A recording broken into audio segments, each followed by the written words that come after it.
Hola amigos, bienvenidos a un nuevo ASMR, La Fontana de Oro de Benito Pérez Galdós en Wikisource, El Vía Crucis de Clara, capítulo 37. Mucho horror inspiraba a la huérfana la casa de las Porreño, aunque no tenía otra. Así es que su primer impulso al verse en la calle fue huir, correr sin saber a dónde iba, para no ver más tan odiosos sitios. Anduvo corto trecho, dobló la esquina y se paró. Entonces comprendió mejor que antes lo terrible de su situación, al ver que no podía dirigirse a ninguna parte porque a nadie conocía, se le ocurrió esperar cerca de la casa a que entrara Elías o su sobrino. Pero el primero había dicho que no volvería hasta dentro de 3 días y el segundo, que sospechaba tan mal de ella, sería incapaz de confirmarse en su creencia al verla arrojada de la casa por las señoras. Ella necesitaba, sin embargo, ver a Lázaro y contarle todo. Si él daba crédito a su explicación, ¿qué harían los dos tan desamparado el uno como el otro? Decidió, sin embargo, esperarle allí, apoyada en la esquina, pero la daba tanto miedo, parecíale que iba a salir por la reja cercana a una gran mano negra que la cogería llevándosela dentro. ¡Qué horror! De repente sintió al extremo de la calle fuertes ruidos de voces. Eran unos hombres que venían borrachos, profiriendo horribles juramentos, atropellando y riendo desenfrenadamente como una turba de demonios regocijados. La joven sintió tal sobresalto que no pudo permanecer allí un instante más y echó a correr con mucha ligereza.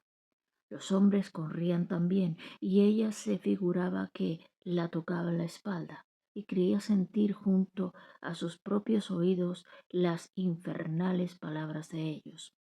Corrió mucho por toda la calle del Barquillo, seguida del perro misántropo, y al fin, fatigada y sin aliento, se detuvo. Las risas resonaban muy lejos, ya no la seguían. Respiró porque no podía dar un paso. Después siguió andando lentamente. No se atrevía a volver, porque las risas habían cesado y se oían terribles imprecaciones. Algunas piedras lanzadas por manos vigorosas cayeron junto a ella. Batilo se volvió lleno de despecho y ladró como nunca había ladrado, con verdadera elocuencia canina. Después de esto, avivó Clara el paso y llegó a la calle de Alcalá. Miró a derecha y a izquierda sin saber qué camino tomar. Subió hacia la Puerta del Sol, pero no había llegado a San José cuando vio por la calle abajo venía gente, muchísima gente. Ella no había visto nunca tanta gente reunida. La calle le parecía tan grande que no conocía distancia alguna que referirla, pues para ella las casas hacían horizonte, y aquella gente que venía se le representaba como un mar agitado sordamente, y avanzando como si quisiera tragarla. Sin deliberar volvió atrás y bajó hacia el prado. El gentío bajaba también, sordo rumor resonaba en la calle. La muchedumbre traía algunas luces y de vez en cuando una voz pronunciaba muy alto un viva, contestándole otra tremenda y múltiple voz. La gente bajaba y Clara bajaba delante.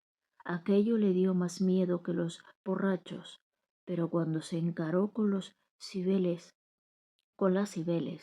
cuando vio aquella gran figura blanca en un carro tirado por dos monstruos blancos, se detuvo aterrada.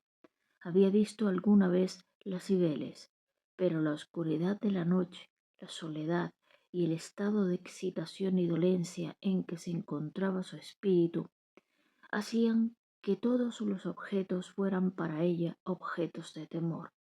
Todos con extrañas y fantásticas formas. Los leones de mármol le parecían que iban corriendo con velocísima carrera, galopando sin moverse de allí. La pobre miró atrás y vio que la gente avanzaba siempre, haciendo más ruido. No quiso ver más aquello, y tomándose a la derecha entró en el prado. Este sitio le pareció tan grande que creía no llegar nunca al fin. Jamás había visto una llanura igual, campo de tristeza, de ilimitada extensión. Los árboles de derecha e izquierda se le antojaban fantasmas negros que estaban allí con los brazos abiertos, brazos enormes, con manos horribles de largos y retorcidos dedos. Anduvo mucho, hasta que al fin vio delante de sí una cosa blanca, una como figura de un hombre muy alto y sobre todo muy blanco. Se le fue acercando poco a poco, porque aquella figura se le representaba marchando con pasos enormes. Era el Neptuno de la fuente, que en medio de la oscuridad proyectada por los árboles, se le figuraba otro fantasma. La infeliz tenía muy extraviados los sentidos a causa del terrible trastorno de su espíritu. Torció a la derecha por evitar que llegara hasta ella aquel figurón blanco y encontró enfrente la carrera de San Jerónimo. Empezó a subir, pero estaba tan fatigada que la pendiente de la calle le parecía inaccesible. Subió, pero con mucha lentitud, porque apenas podía andar. En la parte correspondiente a los italianos creía ella ver la cumbre de una montaña, y cuando media, con la vista a aquella eminencia, pensaba que en toda la noche no iba a llegar arriba. No pudo avanzar más y se sentó en el hueco de una puerta. Sentía gran postración en todos sus miembros y además un frío intenso que, creciendo por grados, llegó a producirle una convulsión dolorosa.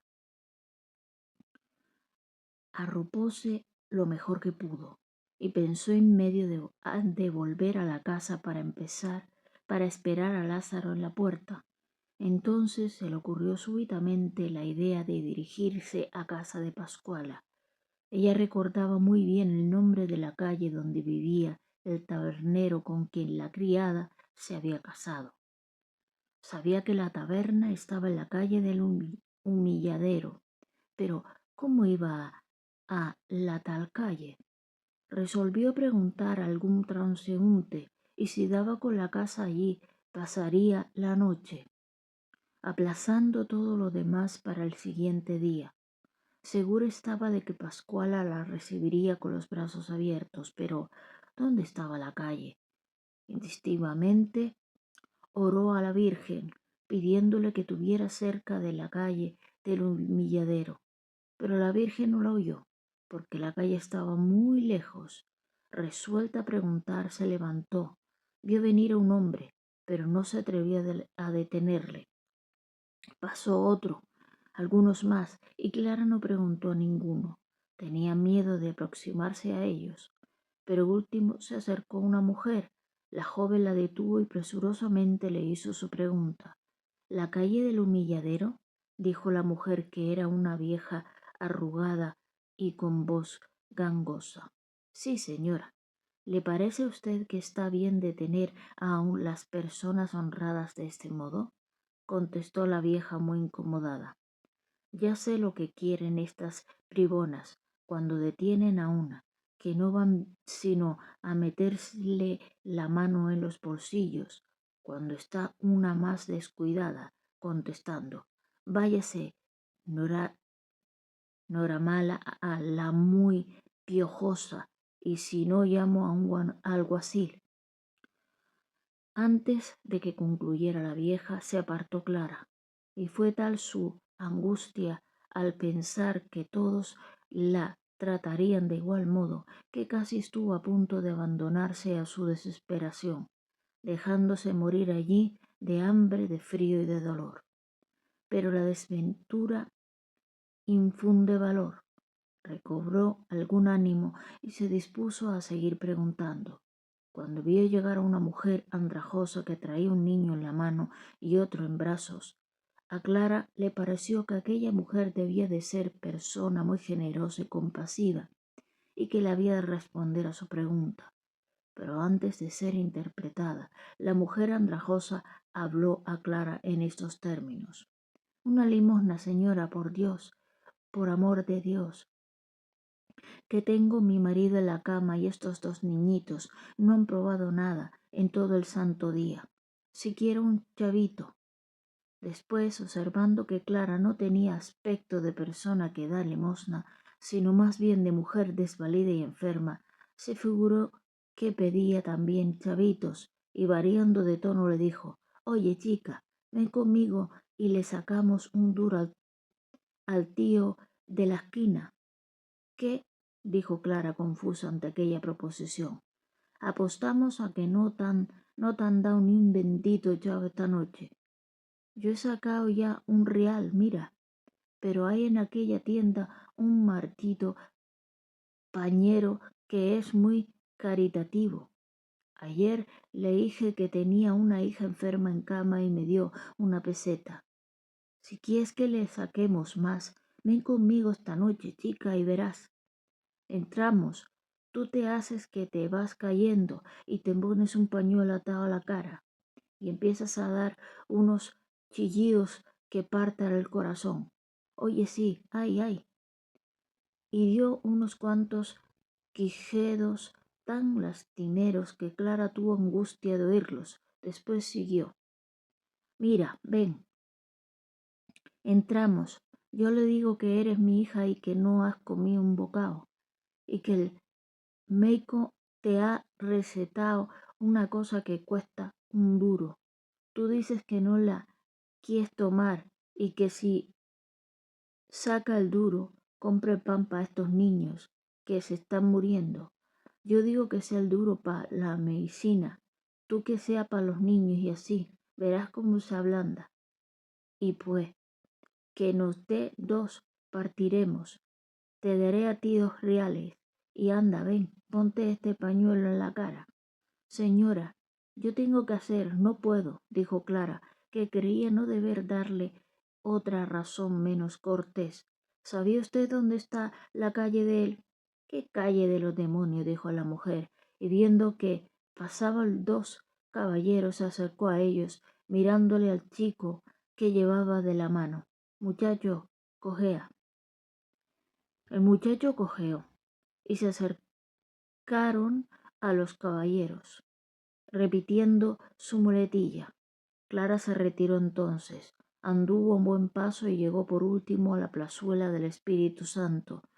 Subió más, hasta que se encontró en la esquina de la calle del Prado, y por allí pensó seguir, porque veía en ellas bastantes personas y creía encontrar allí quien le informara bien.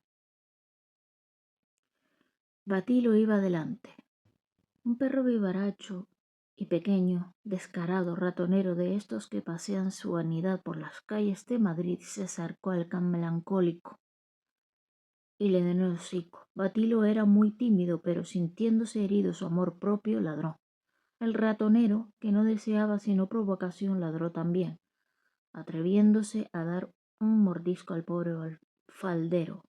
Este se defendió como pudo y a poco rato vino un perrazo que con terribles aullidos empezó a perseguir al ratonero. Luego vino otro perro y en 2 segundos se reunieron allí 12 perros, que armaron una espantosa algarabía.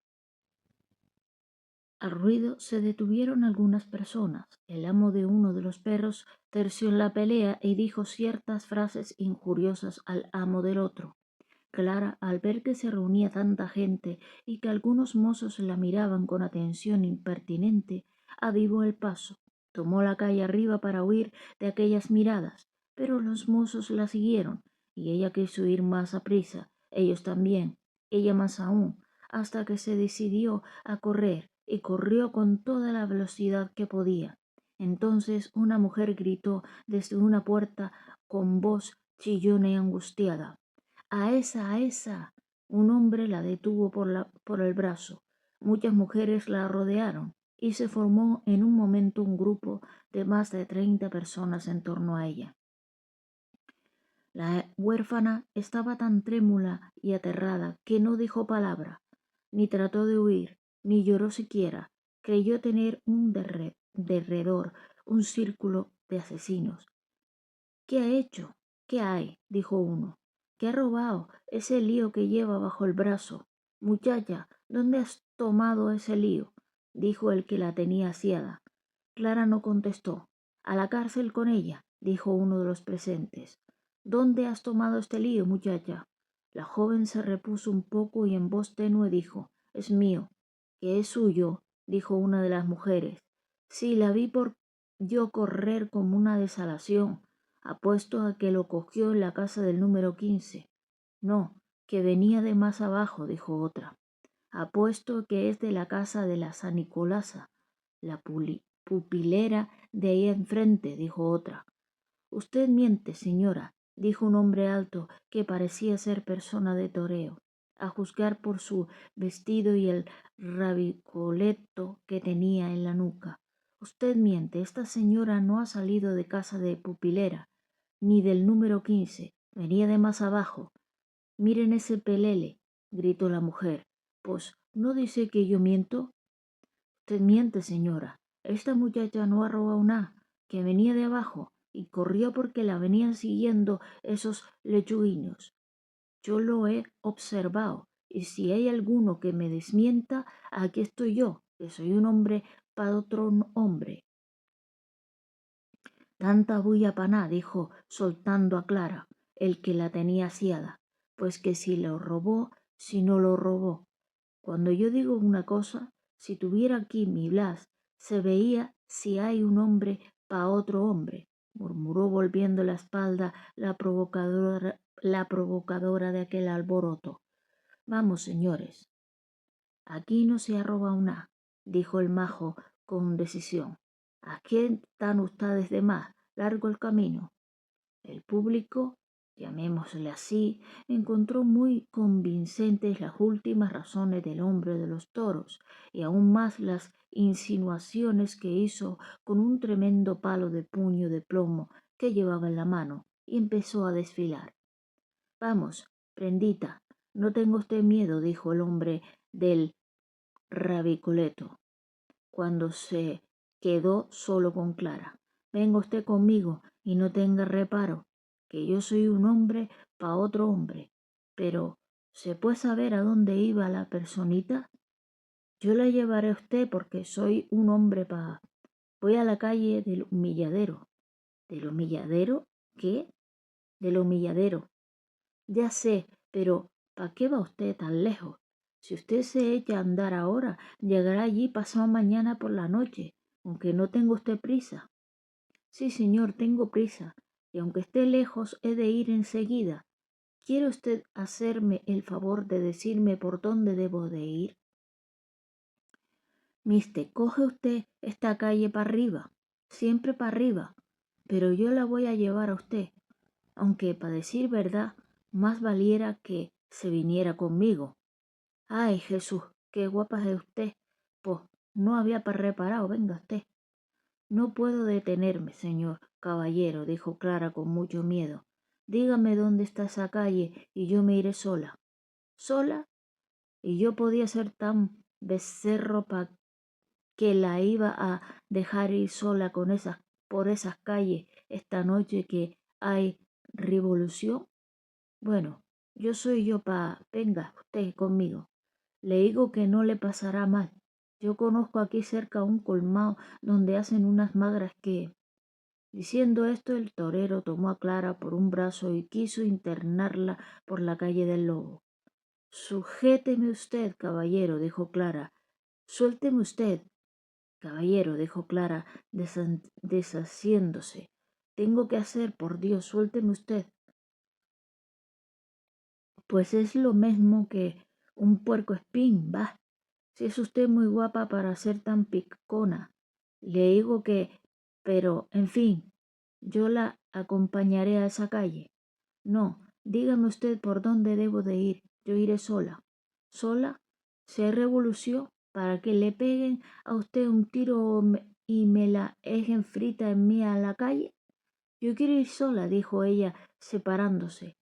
La compañía y la solicitud impertinente de aquel hombre le inspiraban mucha desconfianza. Su intento era huir de él y preguntar a otro.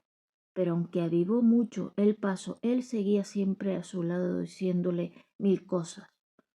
Un incidente feliz, algo feliz, había de pasar aquella noche.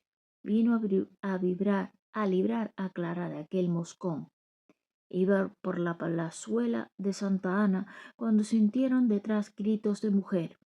El majo se volvió la cara, pero tuvo bien cuidado de embosarse bien en su capa para no ser conocido.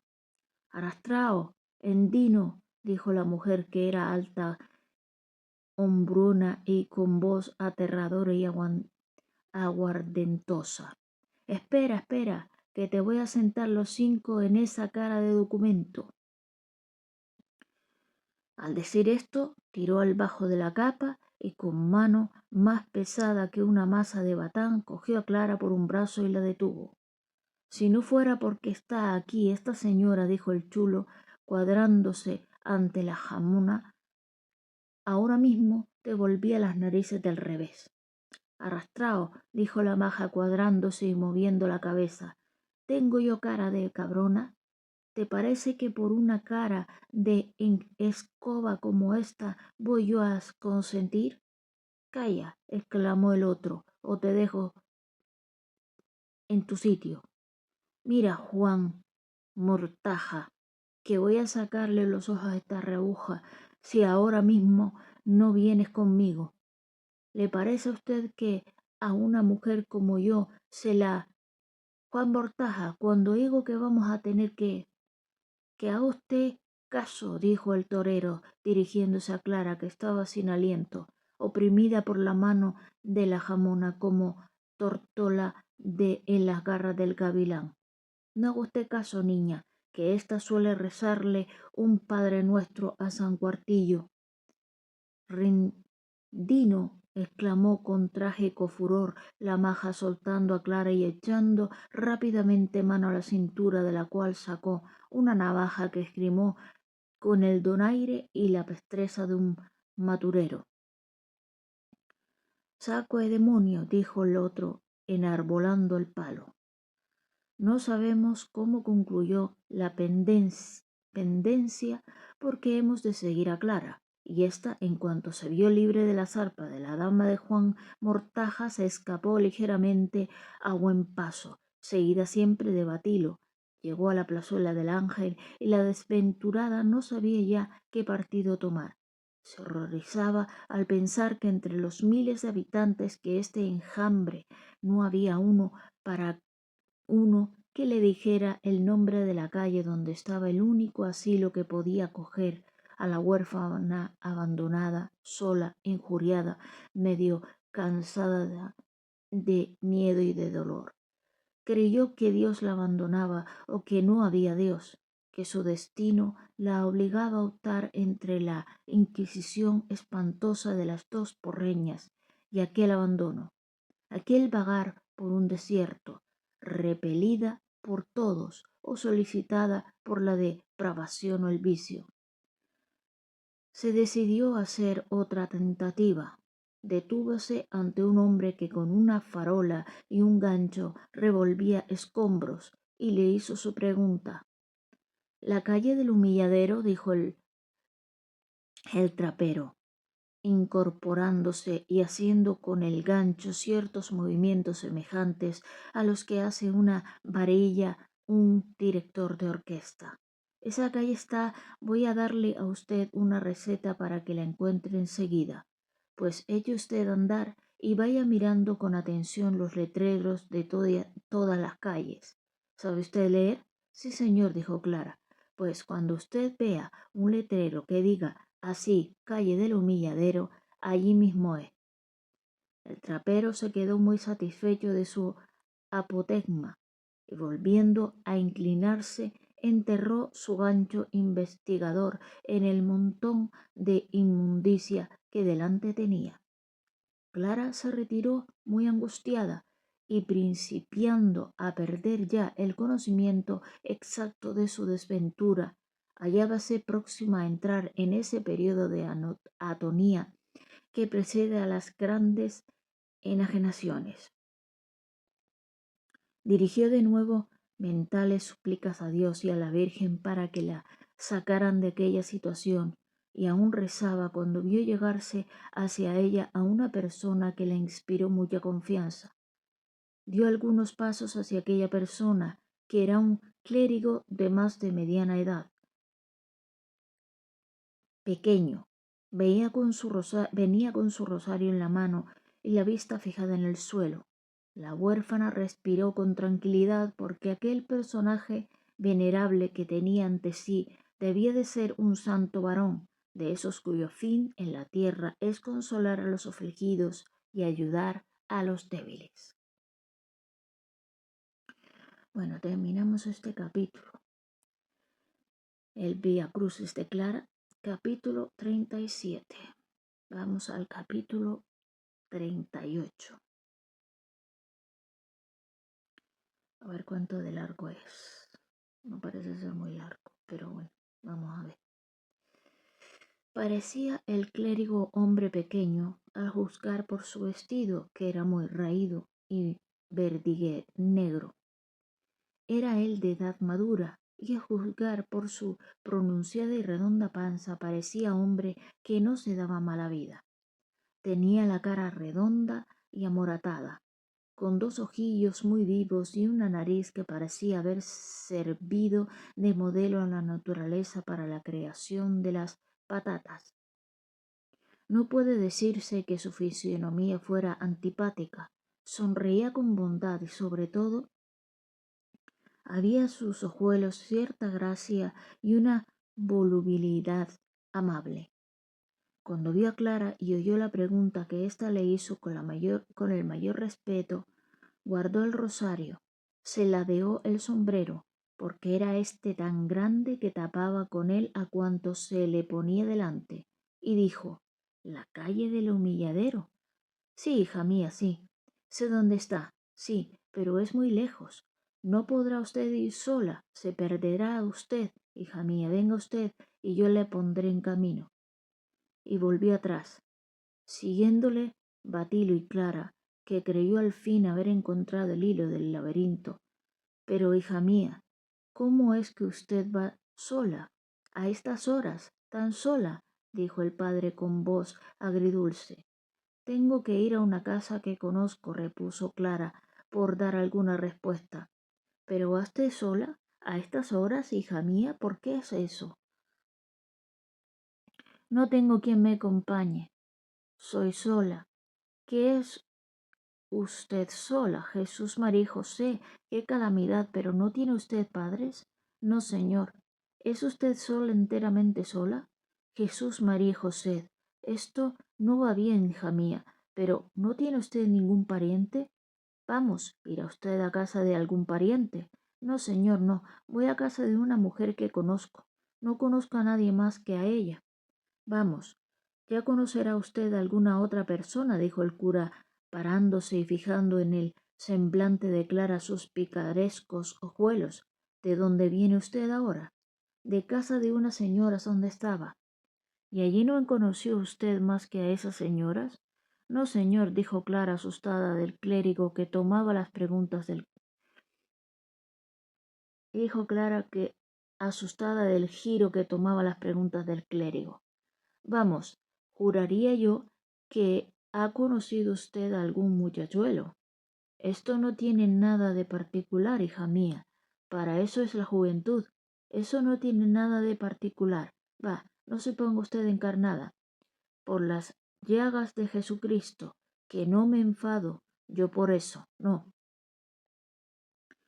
Al decir esto, el cura se paró otra vez y volvió a fijar en la huérfana sus pequeños y vivaces ojos, acompañando esta mirada con una santa sonrisa de astucia que haría honor a cualquier alumno del seminario. conocedor de la obra de Sánchez, titulada El matrimonio. ¿Por qué, hija mía, el mundo es así? Continuó. Yo, que conozco las habilidades de ambos sexos, puedo hablar sobre este punto. Y luego yo tengo una práctica tal que enseguida comprendo. Sobre todo, como usted es tan mona. Turbóse mucho la joven con aquellas palabras, pero la esperanza de que pronto llegaría a la descantada calle del Humilladero la serenó, haciéndole más llevaderas las habilidades del buen hombre.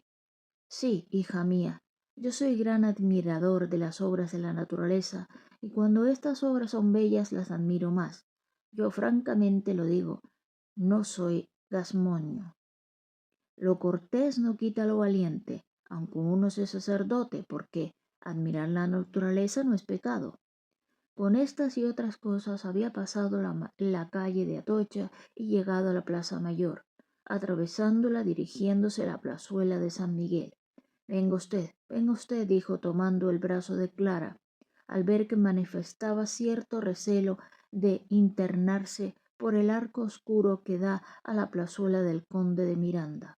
Venga usted conmigo, va segura, pues decía que lo cortés no quita lo valiente, pero no me ha seguido usted contando eso del muchachuelo.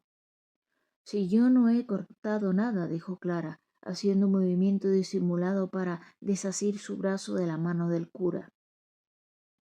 Sí, algo hay, hija mía. Yo lo he conocido.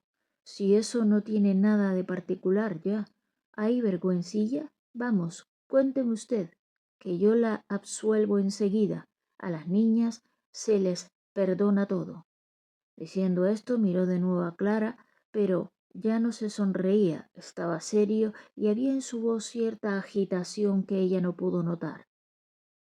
Cuidado, no se caiga usted, dijo, extendiendo su brazo por la cintura de la huérfana, como si ésta hubiera tropezado. Ay, dijo ella más confusa y separándose del cura, ¿cuándo llegaremos a esa calle? ¿Está muy lejos todavía? Sí, hija mía, está lejos, muy lejos. Pero, ¿qué prisa tiene usted? Ay, sí, tengo mucha prisa. Pero no se moleste usted más. Dígame por dónde debo ir y seguiré sola.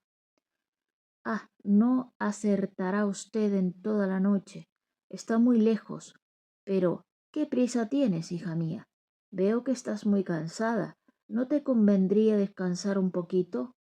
Oh, no, señor, no puedo descansar, dijo Clara, aterrada antes la idea de que la llevara a una sacristía. Sí, hija mía, estás muy fatigada, y yo no tengo corazón para verte andar por estas calles a estas horas y con este frío. No importa, señor cura, no me puedo detener. Jesús, María y José, no he visto nunca una muchacha tan arisca. Yo no gusto de gente así, porque me gusta que las muchachas sean amables. En esto entraba en el callejón de Puñorrostro. Paróse el cura y tomó una mano a Clara, que se retiró apartándose de él. Hija mía, por Jesús y María y José, te digo que me parte el corazón de verte así sola por estas calles, a estas horas, con este frío. Mira, yo tengo un buen brasero arriba, porque aquí vivo yo, aquí a espaldas de San Justo, que es mi iglesia, pues si quieres descansar un ratito. No, padre, yo quiero ir a la calle del Humilladero. Dígame usted por dónde está, ya que no me ha llevado a ella. ¿Qué humilladero ni humilladero? Ya me tienes loco con tu calle, pues no estás poco impertinente, dijo el clérigo con más agitación y mucha impaciencia. Ven, hija mía, y me contarás eso del muchachuelo. El infame plan se reveló de pronto en el entendimiento de Clara con todo su horror y repugnancia. Señor, repitió, dígame usted por dónde voy. Sube, sube, dijo él, colocando ya en la puerta de su casa. Sube, no te pesará. Si supieras qué bueno soy yo, porque lo cortés no quita lo valiente, y mañana te vas a tu humilladero, y si no quieres ir, Señor, por Dios, dígame por dónde debo ir. Yo me vuelvo lo, yo me vuelvo loca. ¿Para qué me ha traído usted aquí? ¿Y dónde estoy? Puede ser que ahora esté más lejos del punto a donde quiero ir. Sube, hija mía, sube, dijo el clérigo abriendo la puerta, y hablaremos de eso. Yo le diré yo te diré dónde está esa calle y mañana podrás ir. No, yo no le quiero ver a usted más. Pero dígame por dónde debo dirigirme. ¿Por qué me ha engañado usted? La joven rompió a llorar como un niño. El clérigo había perdido su amabilidad. Sus ojuelos expresaban el mayor despecho. Su lengua inferior, más informe y pendiente, le temblaba por la rabia de la contrariedad y del desengaño. Está lejos esa calle, señor, está lejos. El cura miró a Clara con desdén, hizo un gesto despreciativo y entró diciendo: Sí, chica, está lejos, muy lejos, y cerró violentamente con mano colérica la puerta que produjo fuerte estampido. Algo tranquilizó a Clara al verse libre de aquel malvado, pero al pensar que no había podido adquirir noticia alguna de lo que buscaba, al verse en aquel callejón estrecho y oscuro, donde no aparecían indicios de vivienda humana, al considerar que por un extremo podría aparecer un hombre y por el otro extremo otro, avanzando hacia el centro y cogiéndola entre los dos, fue tal su pavor que estuvo a punto de caer al suelo sin sentido. También se le figuraba que la enorme muralla de la casa del Cordón y la de San Justo iban a reunirse aplastándolo en medio. Un supremo esfuerzo, una carrera en la que el espíritu agitado más bien que el cuerpo parecían trasladarse, la llevó a la calle del Sacramento. Al fin vio una luz que se movía, era un sereno. Aquel encuentro la infundió algún valor. Acercóse a él y le repitió su pregunta, tantas veces hecha y nunca contestada. El sereno, de muy mal humor, pero con buena intención, le dio la dirección verdadera. Baje usted esa cuestecita por detrás del Sacramento. Baje usted siempre hasta que llegue a la calle Segovia. Enseguida sube usted a la derecha, siempre adelante, hasta encontrar la morería. Entra por ella hasta llegar a la calle de Don Pedro. Después sigue por esta hasta la plazuela de los carros, y enfrente de la capilla de San Isidro encuentra usted la calle del Humilladero. Le repitió las señas y le dio las buenas noches. La huérfana se retiró muy agradecida. Al fin encontraba la dirección de aquella maldita calle. Tomó por el camino indicado y bajó la cuesta de los Consejos. Qué triste y pavoroso lugar. El piso parece que huele bajo los pies del transeúnte, que huye bajo los pies del transeúnte. Tal es la pendiente. A Clara, que estaba completamente desfallecida y con la cabeza debilitada, le parecía caerse a cada paso, y que el suelo se iba inclinando más cada vez, negándose a soportarla. Llegó a creer que nunca terminaría aquel descender precipitado, hasta que por fin sus pies pisaron en llano. Estaba en la calle de Segovia y se le figuraba haber caído en un abismo. No era posible, pensaba ella, que el sereno le hubiera dicho de la verdad. ¿Estaba aquel sitio habitado por seres de este mundo? De noche y en aquella lobreguez parecía la profundidad de un barranco, de esos que escogen para sus conventículos los duendes y las brujas. Mirando hacia arriba le parecía que se inclinaban amenazando caer las dos masas de habitaciones que a un lado y a otro de la calle se levantaban. Clara siguió, sin embargo, la dirección que el sereno le había indicado, distinguió delante de sí la cuesta escarpada de los ciegos, y pensó que era imposible trepar por allí. Intentólo a pesar de todo, tropezando con montones de escombros y ruinas. Las casas se veían arriba suspendidas y al parecer como nidos de buitres en lo alto de la eminencia. Ella se sintió sin fuerzas para escalar aquello. No distinguía senda alguna, ni había allí nada que indicase el paso de seres humanos. No se oía voz alguna, sino de tiempo en tiempo, y resonando muy lejos gritos de mujeres. Los gritos resonaban como si una banda de aves con palabra humana se cernieran graznando en lo más alto del cielo. De repente oyóse una voz infantil que venía de abajo. Era una niña que subía sola y cantando por la calle de Segovia dirigióse a la morería. Clara vio con asombro que la niña sin cesar de cantar subía la cuesta y trepaba. Encontrando una vereda entre tantos escombros, se levantó e intentó seguirla. La niña no la vio y muchacha delante muy alegre, y marchaba adelante muy alegre al parecer, pero de pronto advirtió el ruido de los pasos de la que la seguían. Volviéndose, vio aquel bulto que en medio de la noche andaba tras ella, y lanzándose en súbita carrera empezó a gritar: «¡Madre, madre! ¡Brujas, brujas!». La huérfana sintió entonces más claros los gritos de las mujeres y llegó también a creer que había brujas por allí.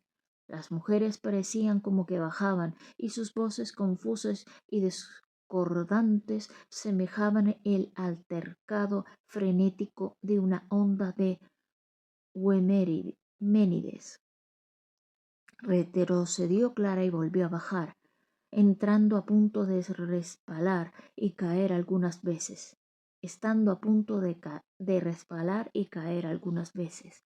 Hallóse de nuevo en la calle de Segovia, y entonces los gritos femeninos llegaban a sus oídos, como si la onda de aves con palabra humana hubieran levantado el vuelo tomando a las alas las altas regiones.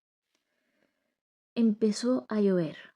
Caían gotas muy gruesas que la imaginación calenturienta de la huérfana sentía en el piso como si ésta fuera una caja sonora. La lluvia aumentaba, las gotas caían con extraordinaria rapidez, dejando en las piedras un disco oscuro, semejante a una pieza de 2 cuartos que repetidos infinitamente concluyeron por teñir de negro reluciente todas las piedras. Clara se arropó, apoyóse en una gran piedra similar que allí había, y con el alma agotada ya miró al cielo buscando la luna, una estrella, cualquier cosa que no fuera negra y horrible, cualquier cosa que no hubiera visto aquella noche en otra parte, pero no vio ni estrella ni luna. Tan solo allá abajo, en la dirección del puente y en el horizonte que tras la otra orilla del Manzanares se dibujaba, vio una lumbre rojiza. Esa claridad violenta de encendido calor que es en noche tempestuosa como una fiebre del cielo. Se le ve arder calenturiento y agitado por súbitas y precipitadas exhalaciones, mientras toda la inmensa extensión permanece oscura y helada. Aquella luz impresionó la mente de Clara de un modo muy extraño. Lejos de infundirle temor, le pareció ver allí alguna cosa interna, más profunda que el profundo cielo, que parecía estar abierto por aquel punto. Creía ver oleadas de luz emanadas de un foco incandescente, formas humanas, cuerpos sin sombras que enloquecían con caprichosas revoluciones. Parecíanle como una falange de astros humanos, de cielos y mundos en forma de seres vivos, que allí se determinaban dentro del espacio mismo de una llama sin fin.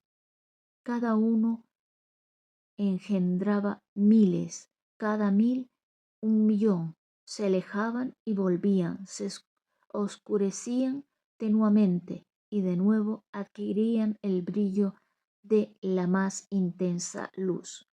Cuando apartó la vista de aquella claridad, miró al lado opuesto, miró a la calle en derredor y no vio nada. Esperó un rato, mirando siempre y tampoco vio nada. Creyó que estaba ciega y en vano quería, con atención afanosa, descubrir algún objeto. La lluvia había crecido de una manera espantosa. Un torrente bajaba por la cuesta de los ciegos y otra por la de los consejos. La calle recogía estas dos vertientes y arrojaba hacia el puente un barranco fangoso. Ella continuaba sin ver, sentía que sus pies se enterraban en fango. El ruido era horrible. Se le concluyó el ánimo, creyó que no le quedaban más recursos que cerrar los ojos, que ya no veía, y dejarse morir allí, dejarse arrastrar por aquella agua que iba hacia el río con precipitación vertiginosa. Un relámpago intenso iluminó aquel abismo.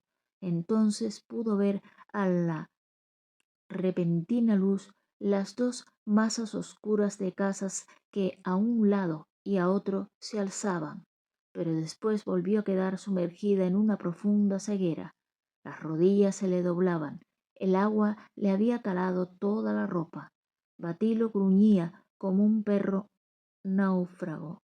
A pesar del ruido de la lluvia, los gritos de las mujeres se sentían otra vez, discordantes, agudos, como confuso chirrido de pájaros nocturnos resonando encima, allá arriba. La enferma fantasía de Clara creyó reconocer en aquellas voces un horrible y áspero trío de las porreñas que volaban envueltas en espantosas nubes, dando al viento las voces de su impertinencia, de su amargo despecho y de su envidia. Hasta le pareció ver a Salomé, que se cernía en lo más alto, agitando rápidamente sus luengas vestiduras a manera de alas y mostrando hacia abajo las encorvadas y angulosas falanges de sus dedos terminados con uñas de lechuza. La lluvia empezó a disminuir. Ruido de campanillas y ruedas indicó a Clara que una galera acababa de pasar a la calzada del puente y entraba en la calle. Esto la animó un poco porque sentía la voz del arriero que, con tremendos palos, estimulaba sus caballerías. Al subir la cuesta, levantóse la joven dispuesta a hacer la última tentativa preguntando al arriero. Llegó a la galería y Clara se adelantó hacia la mitad del camino, pero una de las mulas, que era muy espantadiza, dio un salto y casi vuelca la galera. El arriero empezó a proferir votos y juramentos. El animal se resistió a dar un paso. Pagaba el arriero, coceaba la arisca mula y la otra, queriendo aprovechar tan buena ocasión de reposar su fatigado cuerpo, que había hecho la jornada de Navalcarnero en 6 horas, se echó al suelo muy sibaríticamente, esperando a que estuviera resuelta la pendencia entre su amo y su compañera. La mula quedó casi totalmente enterrada en el fango, y cuando el arriero vio tal cosa y que la galera se había inclinado de un lado, hincándose el eje en el suelo, se puso hecho un demonio. Llamó en su auxilio a todos los santos del cielo y a todos los demonios del infierno. Se tiró de los caballos. Clara, que se creyó causante de aquel desperfecto, tuvo bastante fuerza para huir de las iras del carretero, que, a haberla visto, la hubiera maltratado. Corrió hacia arriba y no paró hasta la esquina de la plazuela de la Paja. Allí encontró otro sereno y le hizo su pregunta. «¿Está usted cerca?», le dijo éste. «Suba usted esta plazuela, pasa usted aquel arco que se ve allí donde está la imagen de la Virgen con el farol, y llegará a la plazuela de los carros. Enfrente está la calle del Humilladero». Clara empezó a creer otra vez que había Dios y siguió la dirección indicada. Al fin estaba cerca, al fin llegaba. La esperanza le dio ánimo, pero al acercarse al arco que unía entonces la capilla del obispo con la casa de los Lazos, se vivó su miedo. Se figuraba que aquel arco no podía conducir sino a una caverna, y además le parecía que detrás estaba una figura corpulenta que no era otra que María de la Paz, Jesús, apostada allí para asirla cuando pasara, arrebatándola con una mano grande y crispada para llevársela por los aires. Pero la esperanza puede mucho. Cerró los ojos y corriendo velozmente pasó. La plaza de los carros ya le parecía más habitable y menos triste.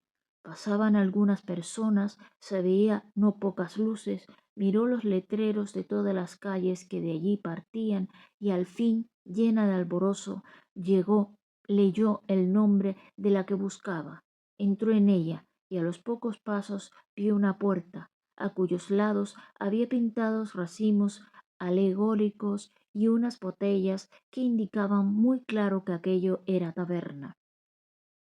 Aquí es, dijo y se acercó. La puerta estaba abierta y dentro habían dos mujeres y un hombre. Preguntó si vivía allí una tal Pascuala, tabernero, casada con una tal, si, si vivía allí un tal Pascual, tabernero, casado con una tal Pascuala. Aquí no hay ningún Pascual, dijo una de las mujeres. ¿Sabe usted si está aquí cerca? Preguntó Clara. No hay otra taberna en esta calle. No, que yo sepa. Clara volvió a creer que no había Dios. ¿Qué, ¿Qué estás diciendo ahí, en ahora? Exclamó el hombre. Siempre te has de meter en lo que no te toca. Sí, señora, hay otra tienda de vinos de un tal Pascual. Sí, señora, ahí, en el número 14. La huérfana dio las gracias y fue allá, palpitante de agitación y alegría. Antes de llegar al número 14, sintió ruido de guitarras y voces de hombres. Al acercarse a la puerta, vi a muchos que cantaban y bailaban con la exaltación de la embriaguez, y aunque no vi a Pascuala, aunque aquella gente le inspiraba mucho recelo, subió el escalón de la entrada y presentándose preguntó por su antigua criada. Ole, ole, dijeron dos o tres de aquellos insignes personajes, mientras uno de ellos avanzó hacia la joven y abrazándola estrechamente la llevó al centro de la taberna. ¡Viva el buen trapío! Clara dio un grito de terror al encontrarse en los brazos de aquel desalmado y gritó con todas sus fuerzas: ¡Pascuala! ¿Qué? ¿Quién es? Dijo una voz de mujer. A ver, ¿qué es eso?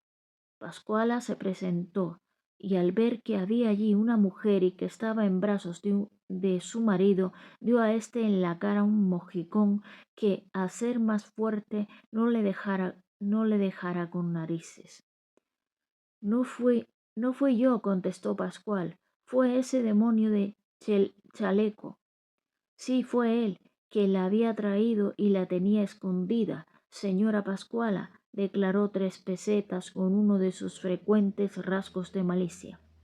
Doña Clarita, dijo Pascuala abrazando a Clara con más suavidad que su marido y llevándola adentro. Al encontrarse en el dormitorio de los Pascuales, la sobrina de Coletilla, que había agotado todas las fuerzas de su cuerpo y de su espíritu en aquella noche, se dejó caer en una silla y perdió el conocimiento. Bueno, amigos, terminamos este segundo capítulo, La Fontana de Oro, de Benito Pérez Galdós, en la página wikisource.org, de dominio público, por si quieren buscar y necesitan textos de dominio público. Hay muchas obras. En este caso, el capítulo Continuación del Vía Crucis, capítulo 38. Seguimos en el capítulo 39. Un momento de calma. Mediano y Lázaro hablaron poco por el camino. Al llegar a la casa de Pascuala serían las 10 de la mañana. Lo primero que vieron fue a Pascuala fregando vasos.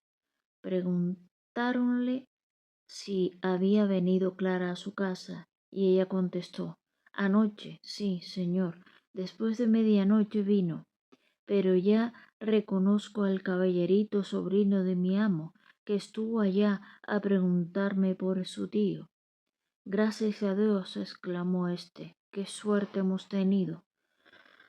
La pobre llegó esta mañana y se desmayó, dijo Pascuala. Está muy malita. Todavía no ha hablado palabra si no es para delirar. Vino que no se podía tener, toda mojada, temblando de frío, y las lágrimas le corrían por la cara abajo. ¿Dónde está? Allí, en mi alcoba y en mi cama. Pascuala se quedó en el desván y yo en el suelo, al lado de ella. Está muy malita. Empezó a dar unas manotadas y a decir que venían volando unas, como dijo, las tres volando, decía, y así estuvo hasta hace una hora que cayó y se quedó dormida. Los dos jóvenes pasaron adentro, y cuando la tabernera abrió un poco la ventana para que entrara algo de luz, pudieron ver acostada en el lecho aquella agraciada figura en cuyo semblante extenuado y pálido se pintaban los síntomas de una postración y un malestar muy grandes.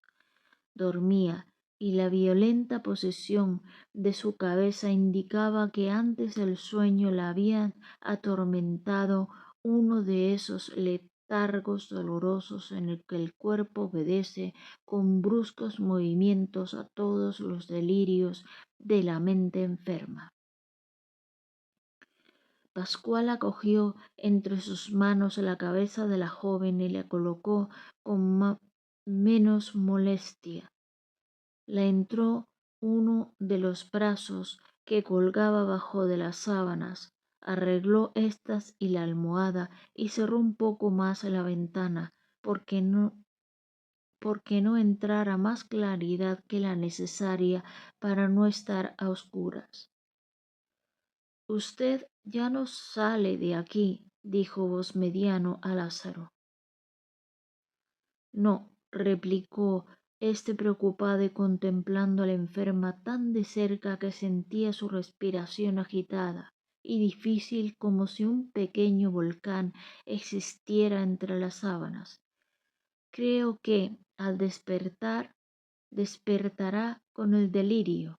Usted debe quedarse aquí hasta ver en qué para esto, indicó voz mediano. Yo me marcho. Si me ve, creo que mi presencia no será lo que más le tranquilice. Mañana le espera a usted en mi casa sin falta. Tenemos que hablar.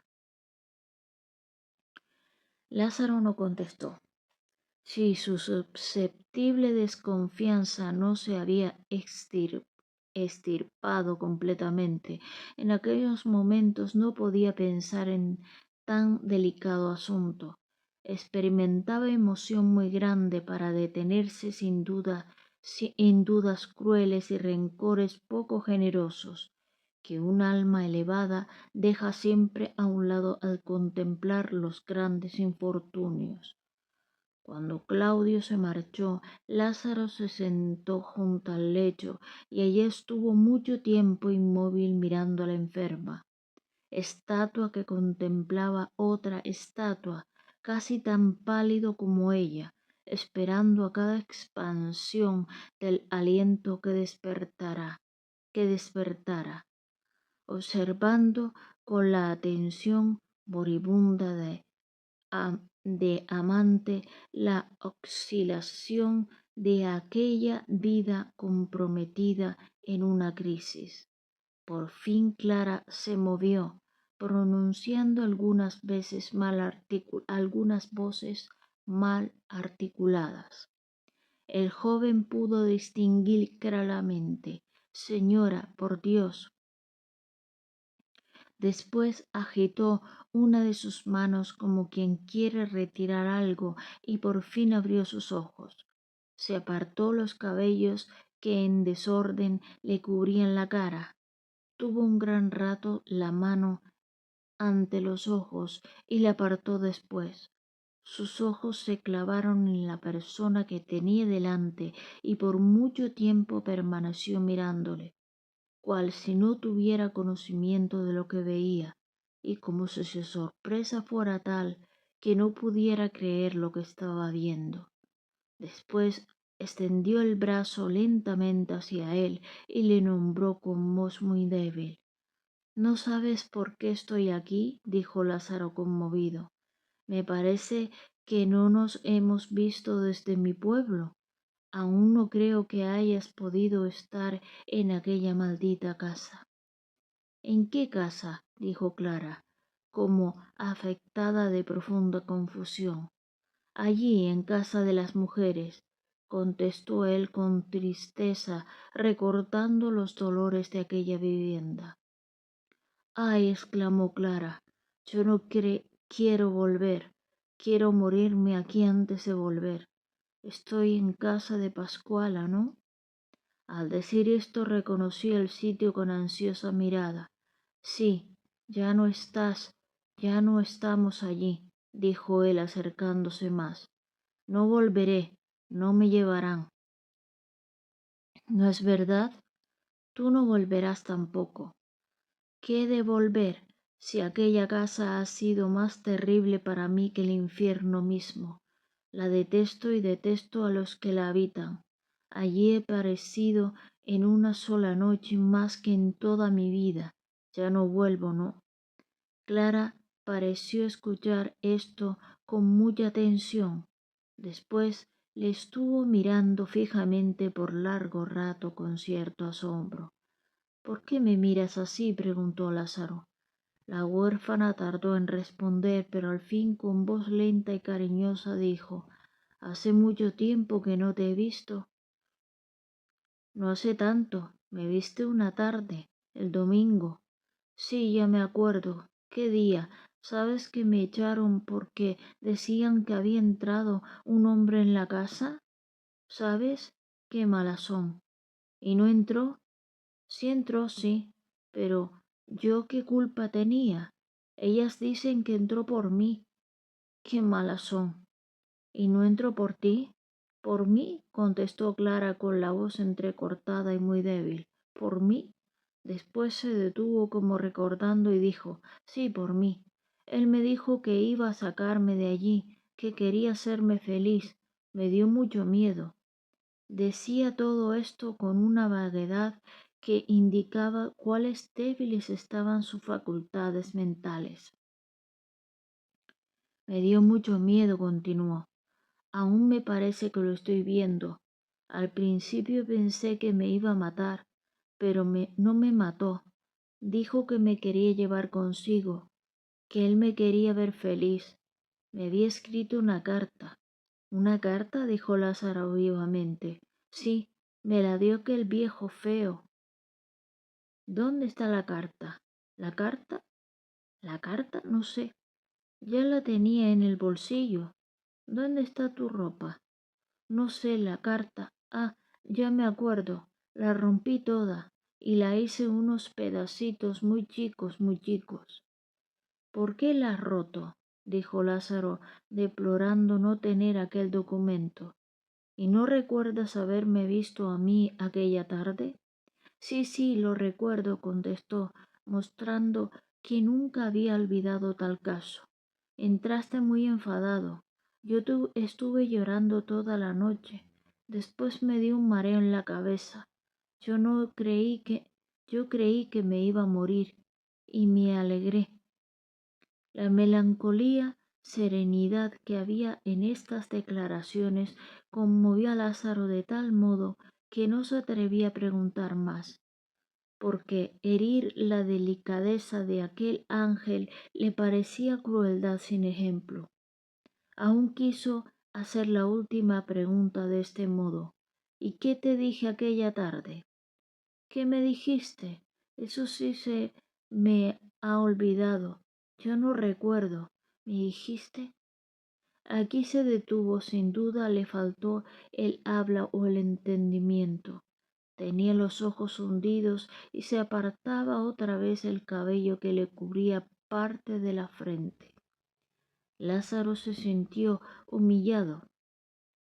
Casi le avergonzaba la cruel y brusca acusación que su conducta en aquella tarde memorable había hecho a la inocencia. No había prescindido aún enteramente de la ley social que exige pruebas positivas para la aclaración de ciertos hechos, pero aún poseyendo aquella susceptibilidad irreflexiva, no podía resistir a la fuerza de la persuasión que en las respuestas de la huérfana había. En su corazón no cabía, no era posible que cubriera la duda después de oírla, y si la voz de un demonio atormentador resonaba internamente para recordarle el deber social de no darse por satisfecho. Él parecía como que aplazaba para más tarde la investigación de la evidencia en aquel asunto, abandonándose por entonces a la efusión consoladora del efecto que sentía tan vivo como antes. No me expliques más, dijo Lázaro, volviéndola llorar. Veo que aquellos demonios tienen la culpa de todo. Maldito sea quien te llevó allá. Ella te han calumniado, estoy seguro de ello. Siempre estaban hablando de faltas cometidas, de pecados y qué sé yo. Lo mismo decían de mí. Las dos aseguraban que yo era un malvado y que había cometido un no sé qué crimen. Esto me admiraba, porque yo no había cometido ninguna falta grave. Lo mismo juzgué de ti. Tú eras la víctima de su rigor, de su suspicacia, de su disciplina, como ellas decían. Yo no las quiero ver más, decía Clara. Anoche las estuvo viendo toda la noche en sueños. Me parecía que doña Salomé estaba revoloteando encima de mí, mostrándome sus ojos rencorosos y sus uñas terribles. Me parecía que doña Paz estaba detrás de la cama y que de tiempo en tiempo sacaba el brazo para abofetearme. Estuve temblando y envuelta en mis sábanas para no verlas, pero siempre las veía, qué feas son. Tranquilízate, dijo Lázaro, viendo que el tono de su amiga los síntomas de un nuevo delirio.